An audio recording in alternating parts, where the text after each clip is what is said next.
आजच्या लेक्चरमध्ये आपण physical properties of alkyl halide हे पाहणार आहोत. There are mainly 3 physical properties of alkyl halide. First one is nature of intermolecular forces, second one is boiling point and third one is solubility. ह्या 3 physical properties याचा study आपण आजच्या लेक्चरमध्ये करणार आहोत.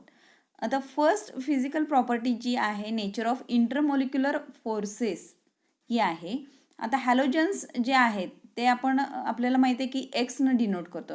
एक्स मीन्स FCl Br किंवा I ह्यापैकी एक असणार आहे हॅलोजन जो अल्काइल ग्रुप बरोबर अटॅच झालेला आहे. ठीक आहे. अल्काइल ग्रुप कोणता असेल, कोणताही असेल, मिथाइल असेल, इथाइल असेल, प्रोपाइल असेल, त्याच्याबरोबर ह्यातला एक हॅलोजन ॲटम अटॅच झाला तर आपण अल्काइल हॅलाइड असं त्याला म्हणतो. Alkyl group and halogen group असं मिळून काय होतं, अल्काइल हॅलाइड तयार होतो. आता इथं FCl Bri हे हायली इलेक्ट्रोनिगेटिव्ह ॲटम असतात than carbon. FCl Bri are more electronegative than carbon. Carbon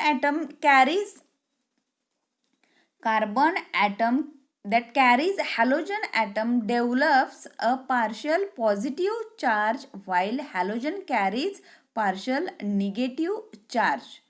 आता इथं तुम्हाला दिसते की हॅलोजन ॲटम जो आहे तो पार्शल निगेटिव्ह चार्ज त्याच्यावरती आलेला आहे आणि कार्बनवरती पार्शल पॉझिटिव्ह चार्ज आहे.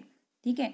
म्हणजे जर आपण NaClचं एक्झाम्पल घेतलं तर Na+ आणि Cl- हायली इलेक्ट्रोपॉझिटिव्ह एक ॲटम आहे Na+, आणि Cl- हा इलेक्ट्रो निगेटिव्ह ॲटम आहे आणि त्यांच्यामध्ये जो बॉन्ड फॉर्म होतो तो प्युअरली आयनिक बॉन्ड हा असतो, हे आपल्याला माहीत आहे.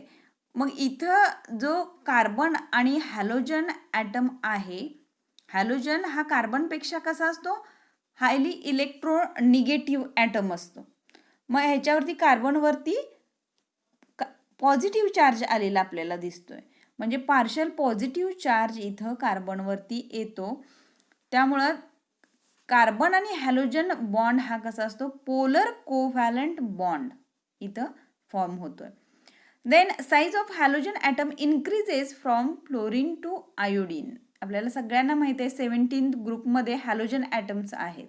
ठीक आहे. फ्लोरीनपासून आयोडीनपर्यंत काय होतं, साईज हॅलोजन ॲटमची इन्क्रीज होताना आपल्याला दिसते. ग्रुपमध्ये आपण जसं टॉप टू बॉटम जाऊ तसं काय होतं, एक एक शेल ही ॲड होत जाते आणि त्या हॅलोजन ॲटमची साईज ही इन्क्रीज होते. मग इथं काय होतं, hence CX bond length increases. C आणि X ची बॉन्ड लेंथ ॲटोमॅटिकली इन्क्रीज होणार, म्हणजे न्यूक्लियस पासूनचं जे अंतर आउटरमोस्ट शेलमध्ये असणारा जो इलेक्ट्रॉन आहे त्याच्यापर्यंतचं अंतर हे काय होतं, ॲटोमॅटिकली इथं इन्क्रीज होतं. आपल्याला माहिती आहे जसं आपण टॉप टू बॉटम जाऊ तसं बॉन्ड लेंथ इन्क्रीज होते. मग इथं CX बॉन्ड लेंथ इन्क्रीज होते. इन्क्रीज झाल्यानंतर इथं बॉन्ड स्ट्रेंथ जी आहे ती डिक्रीज होणार आहे. म्हणजे CX बॉन्ड लेंथ जसं वाढत जाईल, इन्क्रीज होत जाईल तर तशी काय होते, बॉन्ड स्ट्रेंथ डिक्रीज होते. मी नेहमी तुम्हाला स्टिकचं एक्झाम्पल देते. तुम्हाला एखादी स्टिक जर मोडायला सांगितली, एक छोटी स्टिक आहे, ठीक आहे, लेंथ जी आहे त्याची फार कमी आहे आणि एका स्टिकची लेंथ ही जास्त आहे. अशा 2 स्टिक तुम्हाला दिल्या आणि त्या तुम्हाला मोडायला सांगितल्या, ब्रेक करायला सांगितल्या, तर तुम्ही पटकन ब्रेक कोणती करू शकाल, तर जी लांबीनं जास्त आहे ती स्टिक तुम्ही काय करू शकता, लगेच ब्रेक करू शकताय. कशापेक्षा, ज्या स्टिकची लांबी कमी आहे त्या स्टिकपेक्षा. लक्षात आलं. तसंच बॉन्डचं असतं. इथं CX बॉन्ड काय होतोय, टॉप टू बॉटम इन्क्रीज होताना दिसतो आपल्याला. म्हणजे सगळ्यात जास्त इथं CX बॉन्ड लेंथ कुणाची असणार आहे, X आयोडीन इथे घेऊया. मिथाइल आयोडाईड असेल तर तिथं त्याची बॉन्ड लेंथ सगळ्यात जास्त असणार आहे आणि बॉन्ड स्ट्रेंथ त्याची कमी असणार आहे. तो बॉन्ड लगेच ब्रेक होणार आहे CH3F पेक्षा. म्हणजे अल्काइल फ्लोराईड घेतला आपण, इथं पुढं आपल्याला दिसतंय इथे एक चार्ट दिलेला आहे, त्याच्यामध्ये आपण बघू. बॉन्ड पॅरामीटर्स दिलेले आहेत. टेबल 10.2 मध्ये बॉन्ड पॅरामीटर्स काही दिलेले आहेत. CH3F, CH3Cl, CH3Br, CH3I हे सगळे अल्काइल हॅलाइड आहेत. त्यांची बॉन्ड लेंथ दिलेली आहे. म्हणजे सगळ्यात बॉन्ड लेंथ कमी CH3F चे 139 139 आणि सगळ्यात जास्त बॉन्ड लेंथ कुणाची दिसते? CH3I अल्काइल आयोडाइड, आयोडोमिथेन असेही म्हणू शकतो, 214 आहे. मग बॉन्ड एनर्जी, सगळ्यात जास्त बॉन्ड एनर्जी कुणाला लागणार आहे? बॉन्ड लेंथ सगळ्यात जास्त कुणाची आहे? इथं अल्काइल आयोडाइडची आहे. त्यामुळे बॉन्ड एनर्जी ब्रेक करायला तो बॉन्ड सगळ्यात कमी एनर्जी कुणाला लागते? अल्काइल आयोडाइडला लागते. आणि बॉन्ड लेंथ सगळ्यात कमी कुणाची आहे? अल्काइल फ्लोराईडची आहे.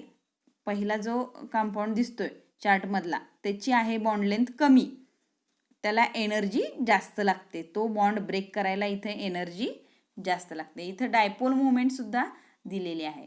Next physical property is boiling point. आता इथं अल्काइल हॅलाइडचं बॉइलिंग पॉईंट कशा पद्धतीनं आपण सांगू शकतोय पहा. Boiling points of alkyl halides are considerably higher than those of corresponding alkanes. अल्केन्सपेक्षा अल्काइल हॅलाइडचा बॉइलिंग पॉईंट हा जास्त असतो due to higher polarity and high molecular weight. म्हणजे अल्केनपेक्षा अल्काइल हॅलाइड याचा बॉइलिंग पॉईंट हा जास्त असतो. कारण का? पोलॅरिटी ही जास्त असते, म्हणजे अल्केनपेक्षा जास्त पोलॅरिटी, अल्केनपेक्षा जास्त आणि त्याचं मोलिक्युलर वेट सुद्धा जास्त असतं. ठीक आहे. The magnitude of van der Waals force increases with increase in size and mass of halogen. हॅलोजनची साईज आणि मास जसं इन्क्रीज होईल तसं व्हॉन डर वाल्स फोर्सेस सुद्धा इन्क्रीज होतात.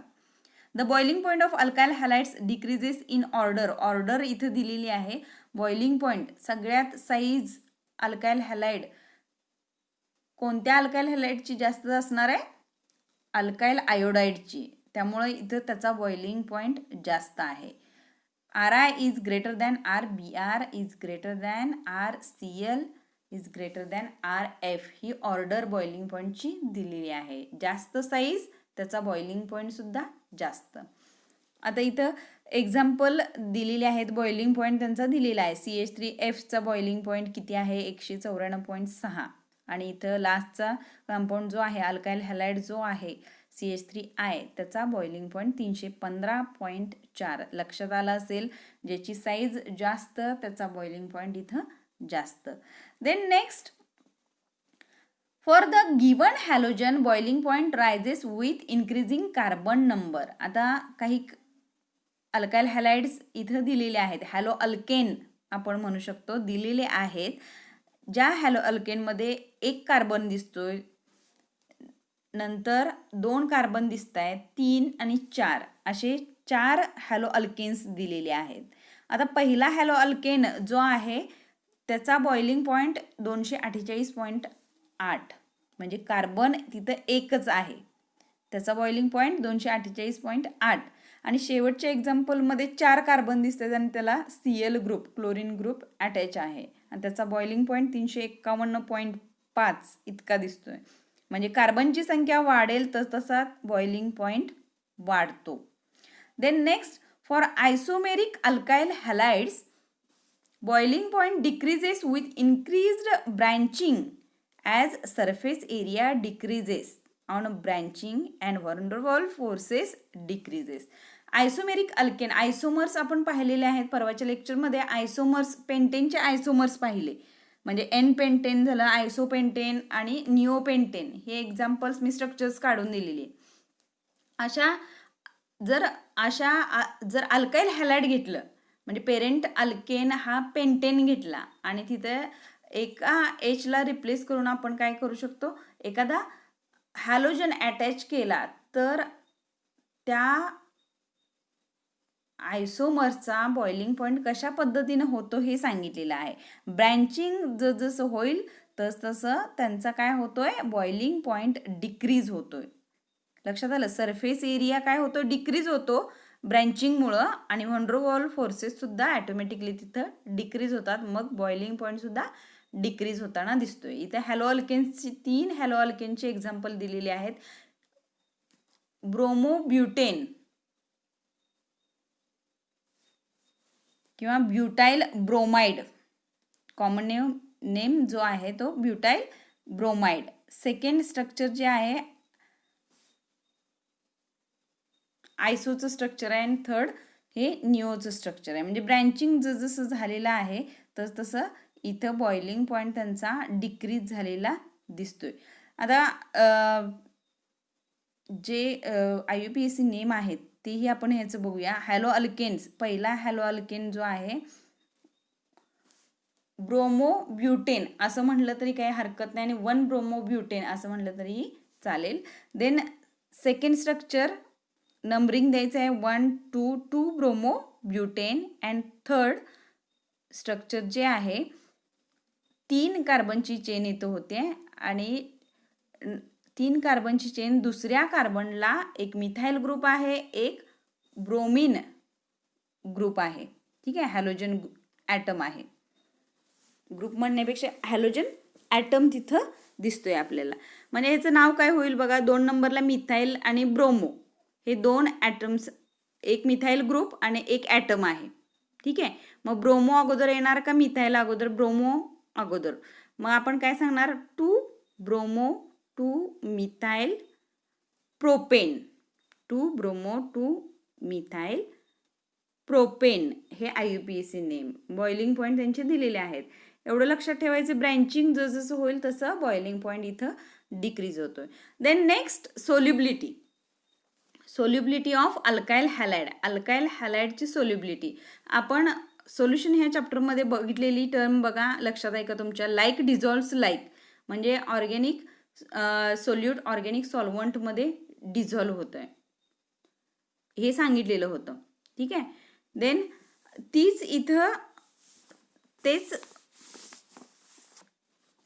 इथं आपल्याला यूज करायचं आहे. लाईक डिझॉल्व्स लाईक हीच टर्म इथं यूज करायची आपल्याला.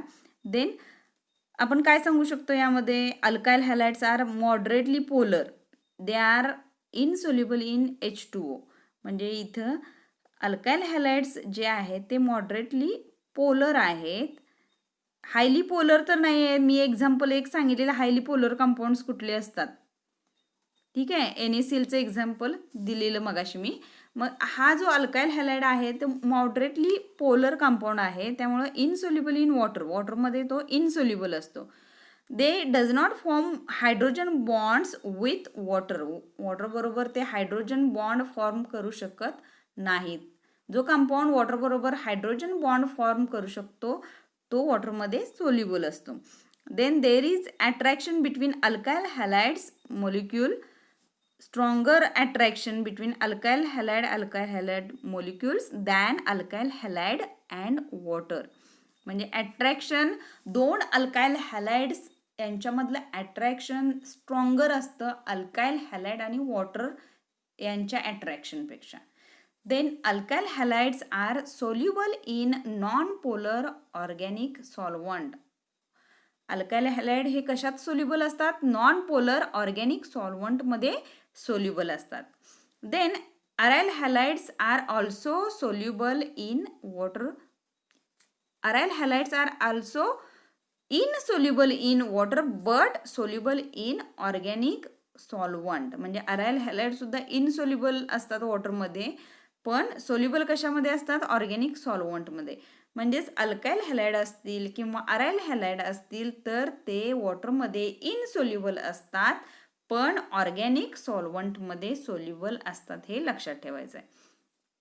Then isomeric dihalobenzenes have nearly same boiling point but melting point of these isomer shows variations.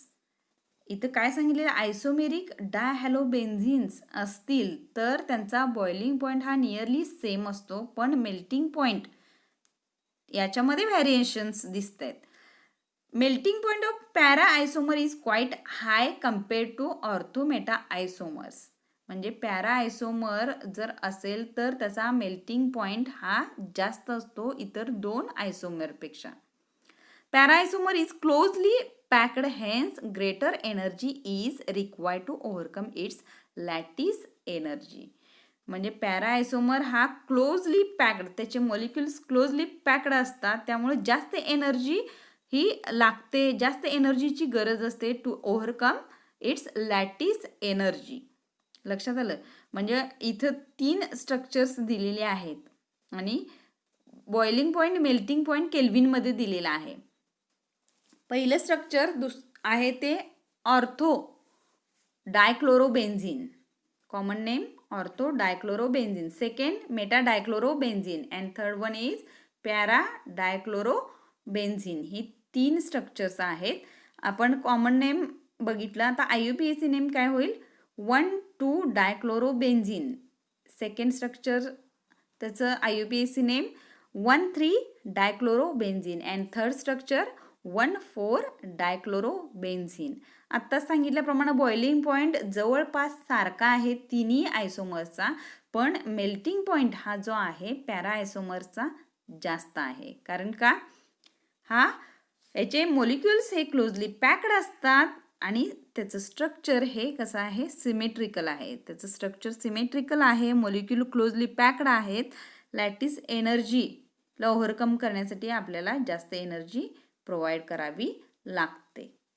लक्षात आलं. आपण 3 फिजिकल प्रॉपर्टीज पाहिलेल्या आहेत. पहिली physical property nature of intermolecular forces, then second boiling point and third physical property is solubility of alkyl halide.